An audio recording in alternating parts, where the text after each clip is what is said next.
And now, making their way into the arena, hailing from the great pro wrestling state of Massachusetts, they are the hosts of the Top of the Cage podcast. Here are Bill and Juice.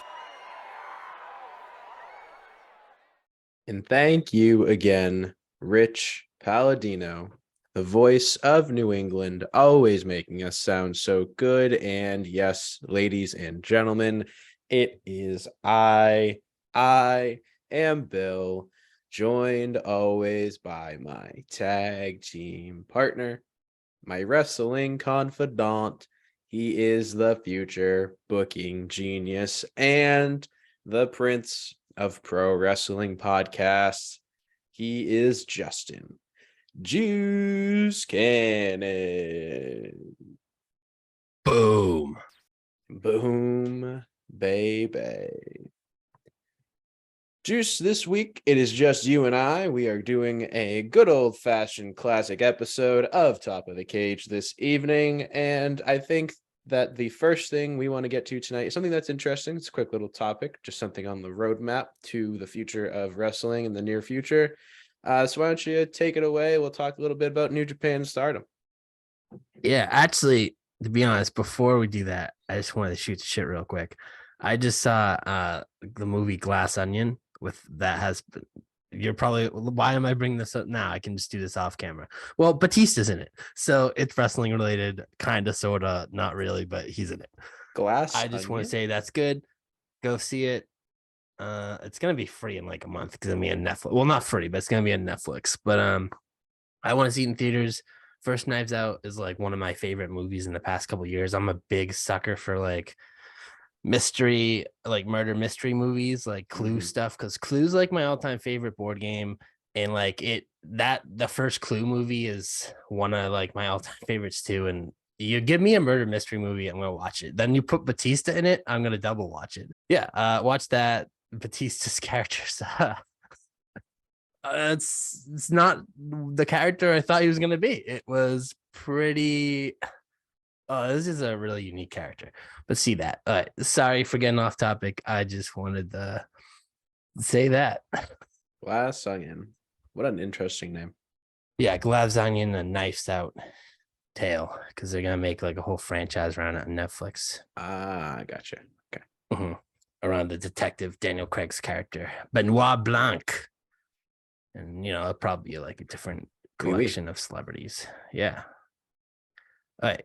Back to real wrestling. Well, that's not wrestling at all. Back to wrestling. The road to Wrestle Kingdom is upon us. The card is already unfolding, which I love. I love that they're big. Like, it's still 2 months away, a little under 2 months, and they already have like 7 matches or so announced. And a lot of them bangers. I mean, we've seen Jay White versus Okada before, that's one of the night's main events, but still gonna be a banger either way. And usually Okada's the champ in that situation, not White. So I think that'll be a great match in their ongoing saga, which I feel like is coming to a close, because I feel like Jay White is gonna be wrestling in the US full time sooner rather than later. If it's AEW, if it's WWE, who knows? But I think his time as New Japan's top draw is coming to close, and soon he'll be a big draw over here. But, that's what everyone's been saying for quite a few years. Other news for New Japan, Kenny Omega versus Will Ospreay. That's the match. Ospreay. I always say Ospreay, but I know it's like Ospreay. That match has been announced. That's been the build for that. They've been building it not just in New Japan, but using AEW, the Forbidden Door, all these like even BTE at times, little hints and stuff, really building it. And really excited for that. That's going to be this technical masterpiece. It's going to be 2 great personalities too, especially New Japan. And I love Kenny Omega's New Japan character. I wasn't that really familiar with it at all before he signed AEW. And then, I started like looking more into the sweeper, watching his matches, seeing his promos, and I'm like, damn, he was just, I get why there's so much hype around this guy coming to AEW, and I think he's backed it up. I love Kenny. And that promo he did, New Japan put out like on Instagram and social media of him just speaking like Japanese. And it was just so good. Like, I think I was able to connect with it more because every culture has different cadences and way they speak and how they deliver things. And seeing like a Japanese superstar do a promo and read the subtitles, it's a little different in their delivery than when a Kenny Omega does it. Kenny Omega's just his cadences and his delivery of the things were during that promo were just so good. And just like I had goosebumps. I was like, oh, this is just fire. I want more of this in AEW, to be honest. I know like it would make much sense. Like there's not many people that upper cards that are Japanese that could do Japanese promo against, but there are people that came from New Japan. They could. I liked it. I loved it. Him sitting in the chair, the way they shot it, and then him speaking English at the end. It was so far, I think that's my favorite promo of the year. And I know that's a bold take, especially MGF kept topping himself like week after week after week ever since he came back. I'm a devil worshiper, man. I do. I love MGF, and he's definitely had probably second, third, fourth, fifth best promo. But that Kenny thing, I don't know. Maybe it's just me. It just hit me really hard. I was like, this guy is making this a special match already. And then last New Japan takeaway, before I let you talk, is Kairi Sane is the first IWGP Women's Champ. She'll be having a match. I'm excited. She was when I got back in wrestling, one of the people I really gravitated to right away was her. I think she was the first woman wrestler I really gravitated to, even before Bayley. It was really Kairi Sane and Io. And Io I still like, but not as much as anymore. Kairi, when she was released, when she left the company, that crushed me, man. And how she was booked, I was like, no, she's so good. I'm like, she can be like, she has the charisma level of Asuka. And that tag team, I really liked. I felt like that could have been better booked too. But that's all for me for our New Japan little mini segment. First things first, you called Kenny Omega the sweeper. He is the cleaner. I think I just get confused because he always has the broom on AEW. Yeah, again, he's the cleaner. Regardless, I won't take that away from you because I completely agree with you. That promo was really cool. I really like the Japanese speaking. It just gives a different flair, different flavor to American wrestlers in Japan wrestling. The second thing I wanted to say, and is news that I think broke today. Today is Wednesday, the 23rd. Carl Anderson is going to be returning to New Japan, and him and Doc Gallows are going to be working the World Tag League / Super Junior Tag League finals on Wednesday, December 14th. But there's rumors that is not going to be the last time that Carl Anderson will be in New Japan Pro Wrestling, because Sean Ross Sapp is reporting that Carl Anderson likely will be fighting at Wrestle Kingdom for his New Japan Pro Wrestling Never Openweight Championship.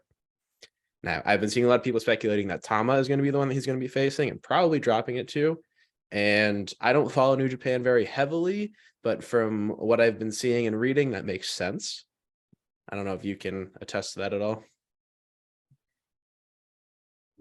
Yeah, it makes sense. I know, like, they're obviously the GOD, the Tonga brothers, are feuding with the Bullet Club. So yeah, that would make a lot of sense. Ever since Jay White betrayed him on, I think it was like on Impact, they did the betrayal, and they've been playing in that in New Japan too. So yeah, I think that would make the most sense for one of the Tonga brothers to be the one to dethrone him. And I'm pretty sure Tama has been getting a massive push as a single star recently. I think during a G1 Climax, he was one of the final four, I think. If you're listening, correct me if I'm wrong, but I'm pretty sure Tama was the one. I know it's one of them. It's one of the brothers that was in the final four and did really well in the G1 Climax, and has been pushed a lot as single star. I'm 95% sure it's Tama.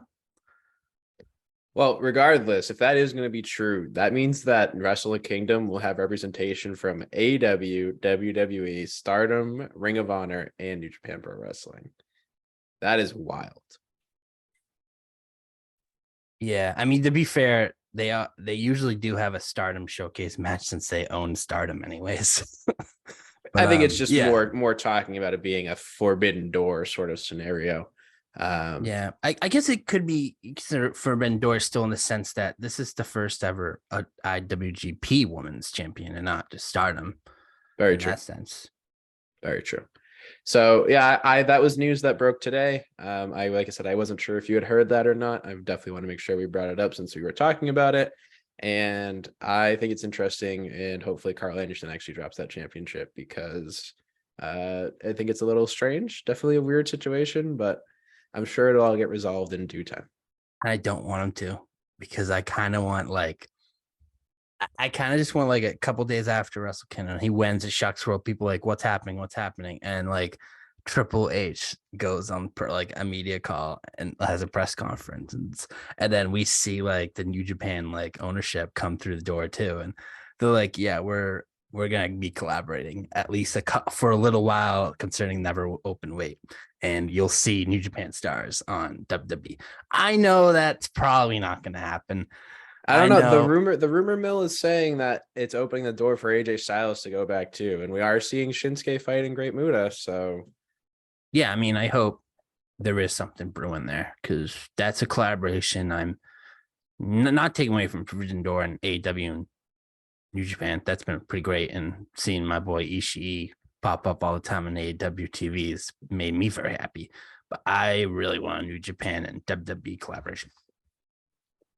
well, I think that that's a great transition into our second topic of the night. And of course, we cannot talk about the past week of wrestling if we do not talk about AEW's Full Gear, where Juice, finally our prayers have been answered. And the devil himself, Maxwell Jacob Friedman, is your AEW World Champion.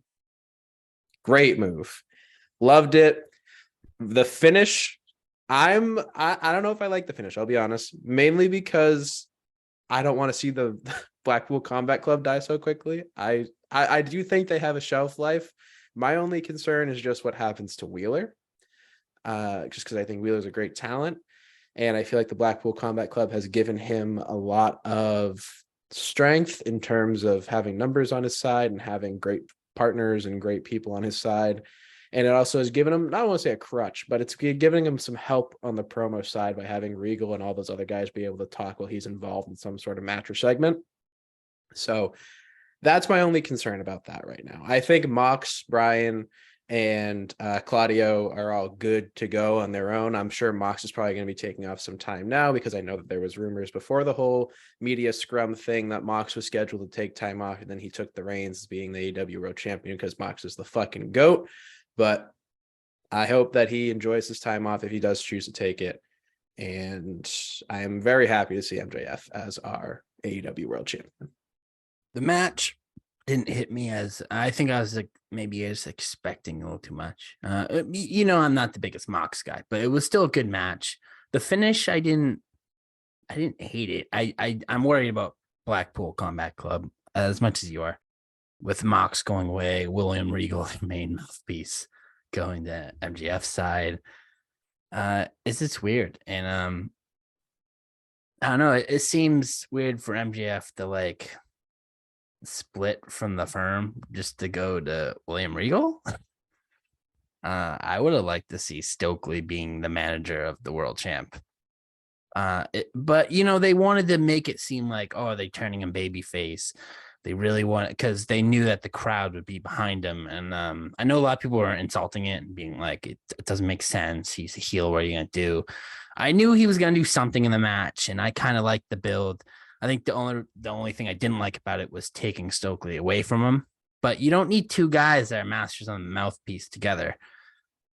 Which, I mean, I guess we still have that because Regal's with them now. Yeah, it's confusing, but it's good. It was a good show. It wasn't my favorite AW show, but it wasn't a bad one. I think I was into almost every match. I think the match that I had the least interest in was the tag title match. And the only reason is because it was a trilogy, and I knew it was really only the split Keith Lee and Swerve, and that was the only reason we're really having the match. And it was actually really good. It was a great match, and I expected it to be good. Like I'm like, I can miss the beginning of the match, get like popcorn in the bathroom, but I do want to watch most of the match because I'm curious what they do specifically. Because I'm a big Swerve supporter. I think that's a guy you can put a world title on. Keith Lee, everyone thinks that too. Like, same. And then the Acclaimed, they're just fun and fresh, and they're a great tag team that I think Tony knows as well. The fans know that they need a long reign because they just keep doing these fun, creative segments and having great matches and telling great stories. And Billy Gunn's there, and Billy Gunn's fun. It's just a lot of fun stuff going on with the Claim. So you keep riding that. You keep riding that train as long as you can. Saraya Britt Baker match. That was a match. Yeah, it was a solid return. It was really cringy because as soon as they start like Paige, like I think they expected that spot where she's like falling, can't get up, and she's like holding her neck and she's like wobbly. I think they expect that to be like dramatic and like a big storytelling spot, but in reality, the crowd was hushed because they were terrified, and the people watching were on Twitter like, "What is this shit? Like, don't do that." I think it didn't connect the way they were expecting it to. I think they were expecting us to like as soon as she like got to her and like, oh, she's just fucking with us. Everyone would be like, yeah, Paige, yeah, she's healthy, whatever. But no, we were just like, don't scare the shit out of us like that. And then they keep doing it through the match. Like, I'm not saying don't sell the neck thing. You got to work it. And I'm just saying they laid it way too thick, and too much. And too much it just stressed me out. I was watching a match, and I think that's why I'm just like, it's an okay match because they told a story, but the story just stressed me the fuck out. Like I said, it was a match. Definitely cool to see Saraya back in the ring though, and like the moment after where she was hugging her brother, also cool. Like I'm sure for the whole family that was a big deal. And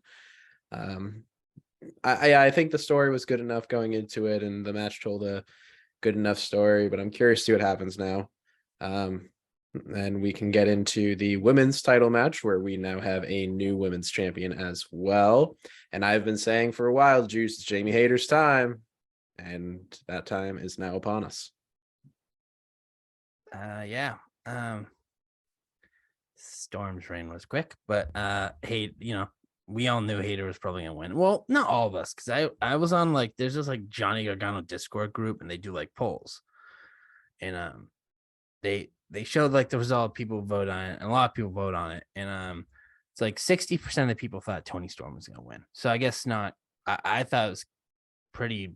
I thought it was just a takeaway. Like, I thought it was pretty clear that Jamie was going to walk out the champ, because I feel like when the crowd is as behind someone as they are Jamie or the Acclaimed, Tony gives the crowd what they want pretty quickly. And if he doesn't do it quickly, it's guaranteed it's going to happen at some point on a big stage, especially Full Gear. Like, I think Full Gear is the pay-per-view where the people we've been waiting to be a champion get their reward. They get their moment. If not get champion, they just get to win a big match that really just puts in mind that, yeah, Tony's finally pushing them. Like, Full Gear is, in my mind, their biggest pay-per-view. It's the one that feels the biggest to me so far. I think they tried to do like Double or Nothing, but I think Full Gear is more so what it's been. It was a good match, though. That was my favorite three women's match. I think it's pretty clear. I think that's what everyone kind of thinks.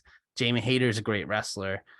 I'm curious what her reign's going to look like, how long it's going to be.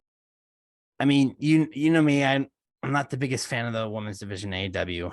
There's really only one person I really rally behind, and that's Serena Deeb. But I'll watch it. It was a great match. Jamie Hayter can go out there and put bangers. Her physical style is really fun, and that's my type of wrestler: physical, stiff style.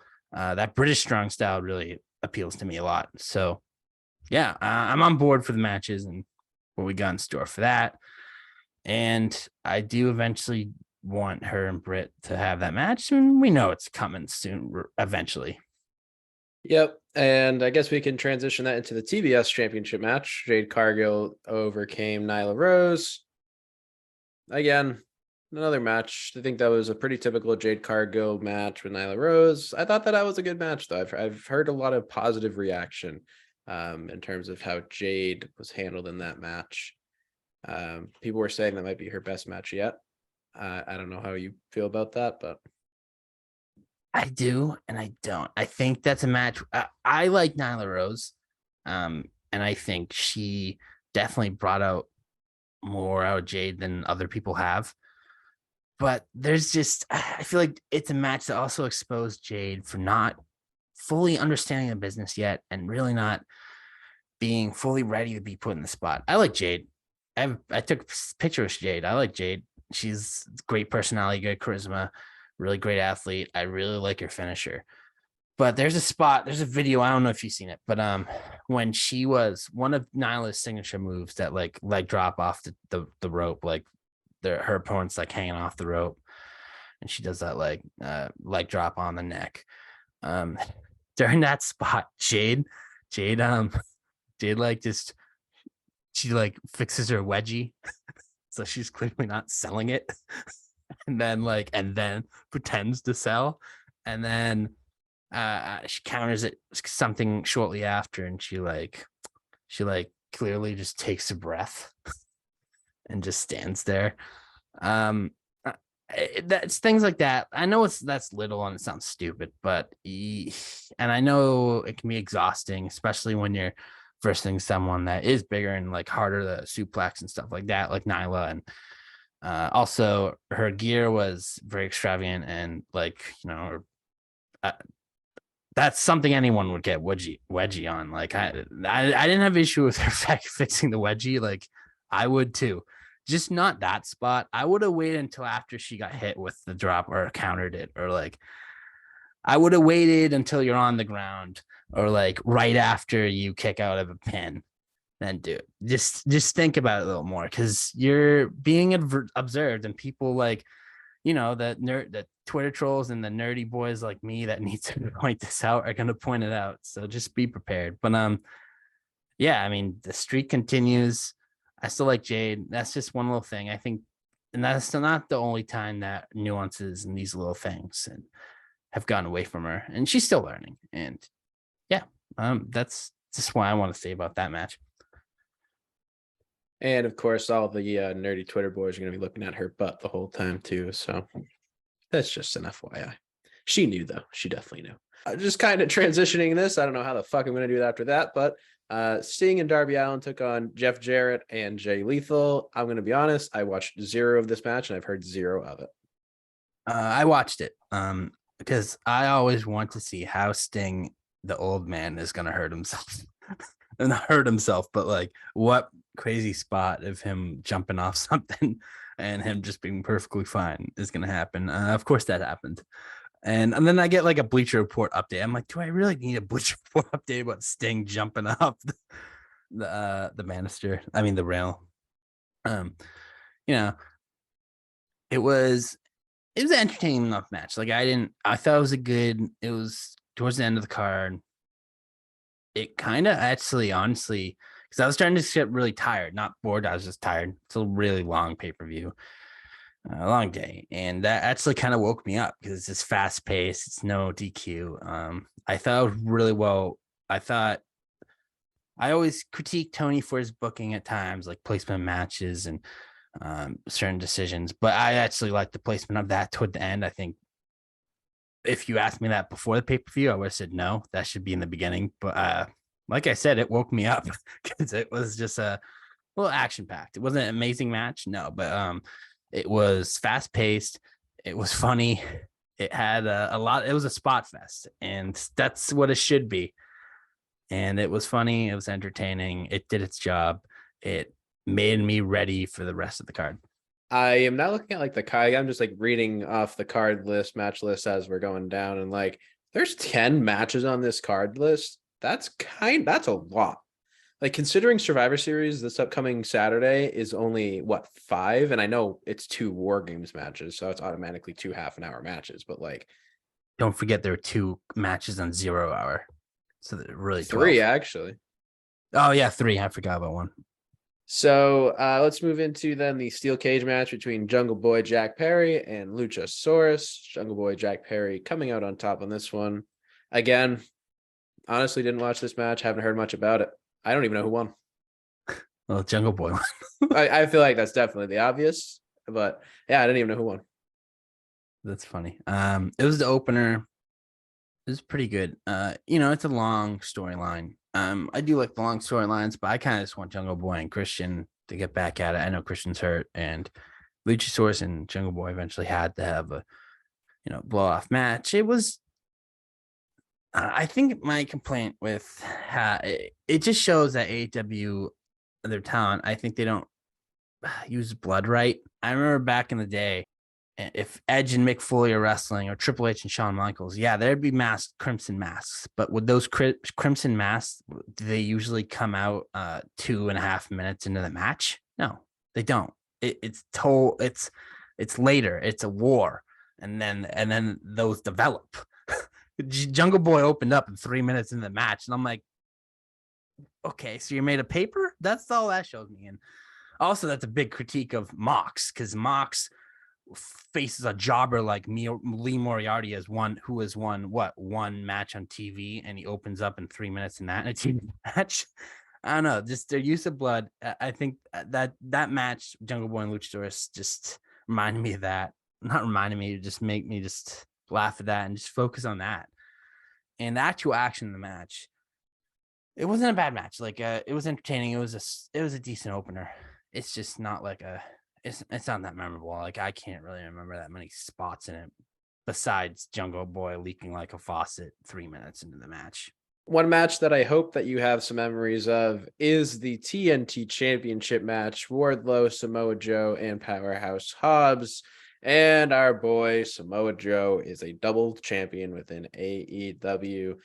Personally, you know me, I'm a Wardlow mark. I don't think Joe needs it, but at the same time, I'm not that upset with it. I would rather see Wardlow get built up a little bit, but it does free up Wardlow to face a certain new champion. Just saying. Does, but the look that Hobbs and Wardlow shared after the match made it seem like they're not done, and they're gonna. I think at Winter's coming. That's the next special. I think that's gonna be the match. Hobbs versus Wardlow, finish that feud.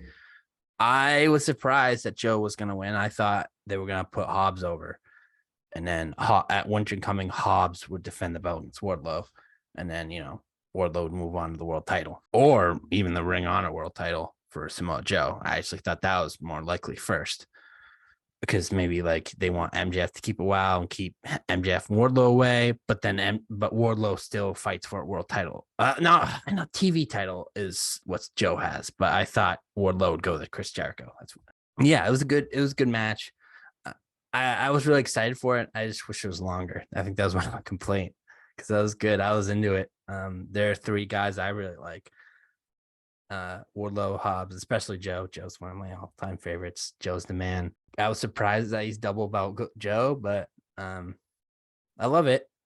And I hope that AEW World Title is in his future before he retires, because I think that's a guy that deserves a world title more than any other wrestler on the planet. I do like that we'll see him on TV more. Stay healthy, and curious who he feuds next. If Hobbs and Wardlow are facing on just one-on-one next, what's next for Joe? Well, I am not too sure about that, but what I am sure about is a man that you mentioned earlier, and Chris Jericho is still the Ring of Honor World Champion, defending the title against Claudio Castagnoli, Bryan Danielson, and Sammy Guevara. What do you think of this match? I was surprised he won. I thought Bryan Danielson was going to win. I thought him, or I don't know why I thought Sammy had like a little bit of a chance, but I thought Danielson was the person we'd see walking out. Yeah, I think if I'm putting in order of chance, I thought Danielson, Sammy, Chris, and then Claudio. It was fun. I actually really liked the match. It was one of the ones I liked the most. Fatal 4-Ways are fast paced, and all four guys I'm really fans of. different style clashes. I don't know what it is about, like, I know they're kind of goofy spots, but I love them anyways. But double submission spots when two guys are doing a submission on one dude, I don't know why. I know they're goofy. I know you really got to suspend your belief for them, which is a big part of wrestling, but I just love them. I'm a sucker for them. I don't know why. Especially when Danielson is one of the guys doing submissions. Yeah. Good match. Yeah, I thought that was a good match too. And to round it out, we will talk about what a lot of people are saying is one of the best matches from this card. And in my opinion, we at least saw the best entrance on this card, with the Bucks and Kenny coming out to Carry On My Wayward Son, which was unexpected, but also pretty fucking cool. The Death Triangle overcame the Elite, and we are also now going to be getting a best of 7 series with these two teams, which is just going to bang after bang after bang after bang after bang after bang. I think that was 6 bangs. So I'm excited to see that moving forward. We also got some fuck CM Punk chants during this match that also made BTE this week, which also made me laugh. I think that it was good, though, that they didn't just put the titles right back on the Elite. I think that Death Triangle has been doing very well holding these titles, and I didn't think it was necessarily time for them to lose them. But overall, another fun match, some flippy boy action, some hard-hitting action, and I'm excited to see what these two teams do moving forward. Hopefully, like the 7 series, we get some like stipulation matches or just kind of other fun things go on, and it's not just the same match 7 times. I think these are definitely people that mix it up. I mean, we've seen Lucha Bros and Young Bucks. That is a tag team, that is a staple rivalry of AEW. They go back to all the time. I mean, when they first, before they were on TV, they like wrestled 3 papers in a row. They would trade the AAA tag titles. The Young Bucks reign ended at the hands of Lucha Bros for the AEW tag titles. It's a rivalry we're gonna keep seeing as long as they're both the company. And Pac and Kenny also have history too in AEW. So yeah, I'm excited for it, and I think they'll definitely keep it fresh. And I think 7-match series aren't done enough. I don't overdo it, but I really like the Cesaro Sheamus one, and there's so many others in the past too. And I think this one is going to be really fun. I actually really look forward to it, and I don't mind if they're going back and forth the titles and like. But I don't know. I mean, I know like every match, the title's going to be on the line, right? Like that's how that works. I don't remember the exact details of it. I know it's, for 7 weeks straight, and we're going to see him on normal episodes, Winter Coming. I know New Year's Smash is going to have one, and I think one other like special episode is going to have it too. Yeah, so the current slate of the matches is the first match happened at Full Gear. Second match is happening at Thanksgiving Eve. Third match is just on a normal Dynamite. Fourth is at Winter's Coming. Fifth is at Holiday Bash. Sixth is at New Year's Smash. And seventh, if necessary, is going to be at another regular Dynamite. Okay. And it doesn't necessarily say if they're always going to be for the title. I'm just reading into this now. I didn't know if that... I thought it meant that whoever won the series was going to be getting to titles. Yeah. Yeah, so maybe it won't be like it's just, overall record. Yeah, it just says a best of 7 series for the World Trios Championship. Yeah. I probably imagine it's the person with the 4th win gets the title. The first to 4. I mean, that's how 7 works. Best of 7 series works. Okay. That makes sense. I think I'd more down for that than if they just traded belts every event. Yeah, that would be pretty dumb, honestly. Yeah. Yeah, I mean, as long as the winner loses to Orange Cassidy and Trent and Chuck, I'm okay. Just kidding. Or if they lose to House of Black, that'd also be pretty cool. Oh, yeah. I'm down for that more because House of Black's vignettes have been pretty sick. I think the only reason I said Orange Cassidy and the best friends is because the best friends deserve a title, man. They've been here since day one. They worked their ass off. They put underrated matches. Trent and Chuck deserve a prize. They deserve either the normal tag titles or the trios tag titles. I know Orange got rewarded for his hard work with the All Atlantic, but now reward the other best friend boys, dude. They deserve it too. Agreed. They got some good chops. I really do like them. And since they had a match on the pre-show, I think that leads us into another good topic about the AEW Elimination Tournament to see who will be fighting the world champion. We are officially in the final season of this tournament. The winner is going to be decided later this week, which we are talking before it happens, so we don't know who happens to win it yet. And we are going to see Ethan Page versus Ricky Starks in a match that I think is going to absolutely fuck. That match is going to go so fucking hard. Both those guys are going to deliver because they're going to be on such a big stage for such a big win. And if I am going to say if Ricky Starks doesn't win, I'm going to riot. But like, I could see either of these guys winning. But you brought up a really good point, which is the topic discussion here. They're probably not going to win because there's no way MJF's going to lose a title in like a month or 2 months whenever the match happens. Because A, he's MJF, and B, it's so soon. Yeah, I think Winter's Coming, they said, is the day of the match, and that's usually how they do it. Like, Winter's Coming is when the winner of the tournament faces the champ. And yeah, whoever, both guys are on a huge upward trajectory, getting pushed to the moon, as they should. Ricky is a stud.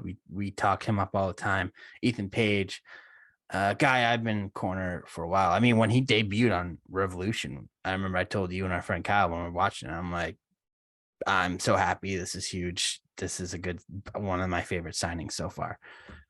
Big Ethan Page guy, and he's finally really getting that push. I think that's probably a big reason why MJF got pushed from the firm, because they want to focus on pushing Ethan, because even though Ethan doesn't need a mouthpiece, I think giving him a staple and making him a big piece is important. And this is the way to do that and push MJF at the same time. Yeah, I think what's next for the winner? I think Ethan is easy. You can still put him in a title feud. I think there's ways, other titles out there that the firm can weasel him into. I think it's tough because a lot of heels have titles right now. But I guess, working a triple threat that way, like, or Stokely works his magic, maybe like, I don't know, screwing over Samoa, or Samoa getting distracted by one like a Wardlow, and then Ethan kind of plucking the title, and then Samoa Joe not caring about Ethan Page because, someone else screwing him the title or something like that. I think there's a lot to do with Ethan Page. Ricky is a little trickier, which is weird. Well, actually, I don't know if he is, because like I said, lots of heel champs.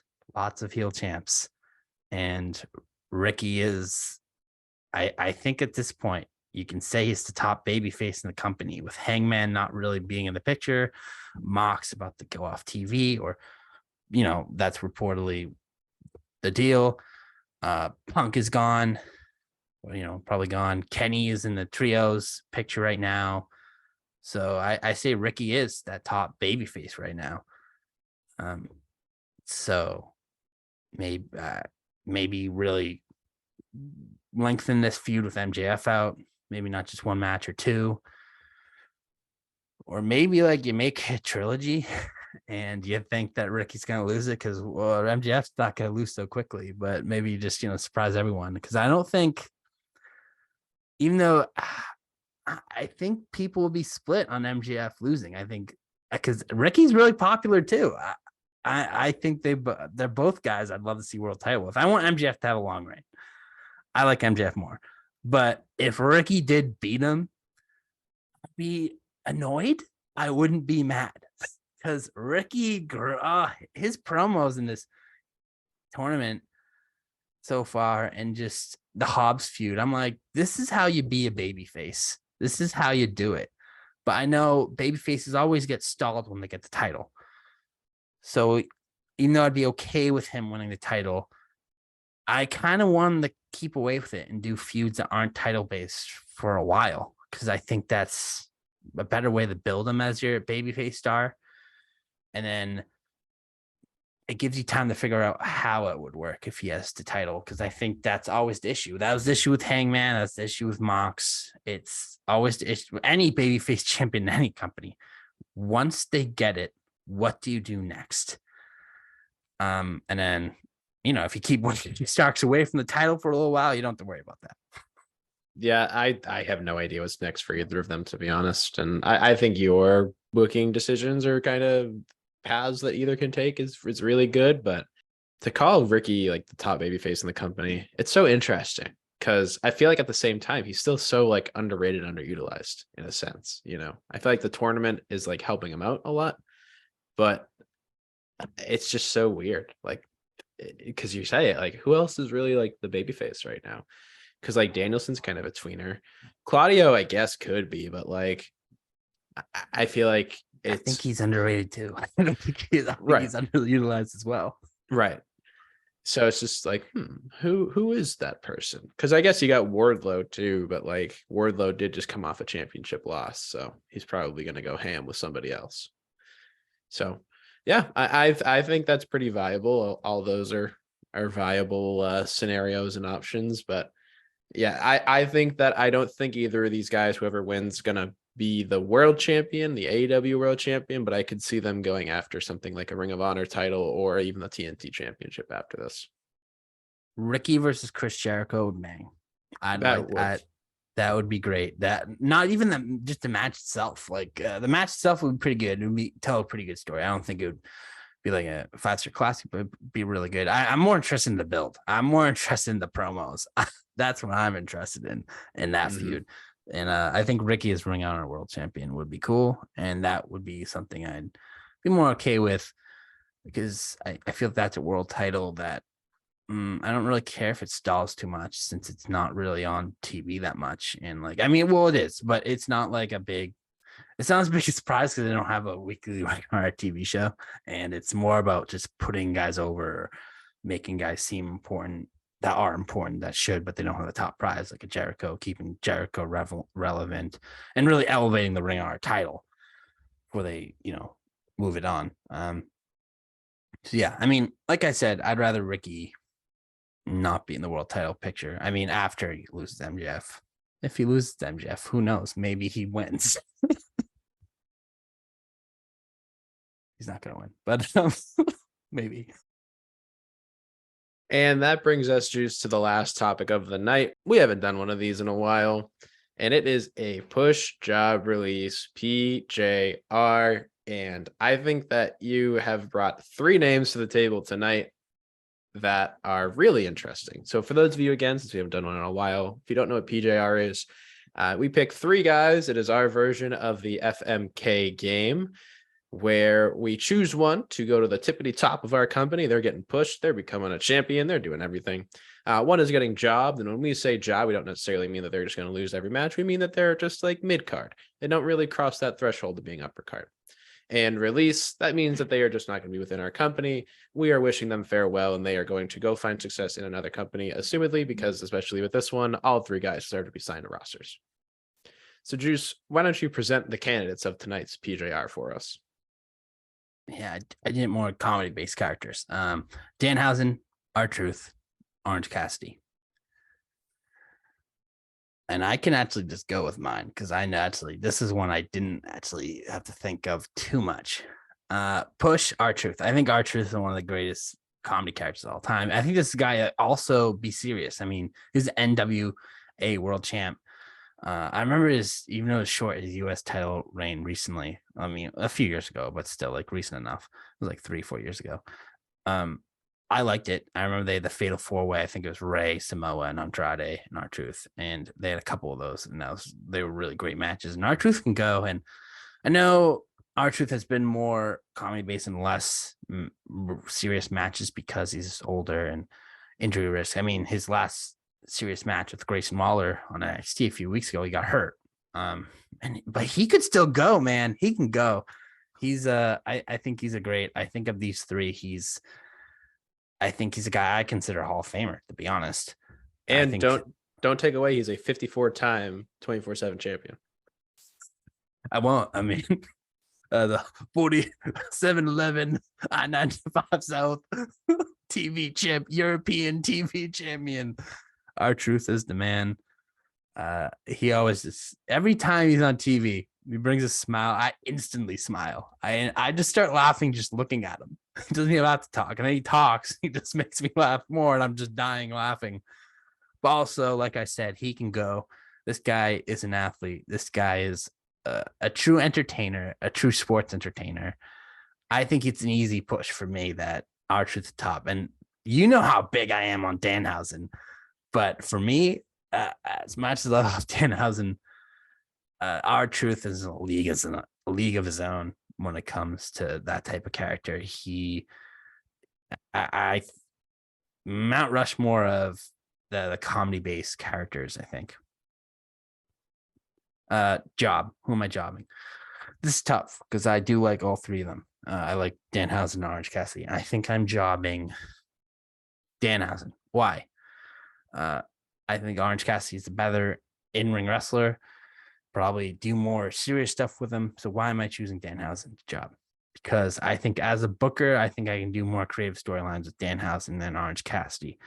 And I think Danhausen, yeah, he's that comedic side, but we also see that he can be that ruthless kind of like character too. He's very nice, very evil. I can play in the nice, I can play in the evil.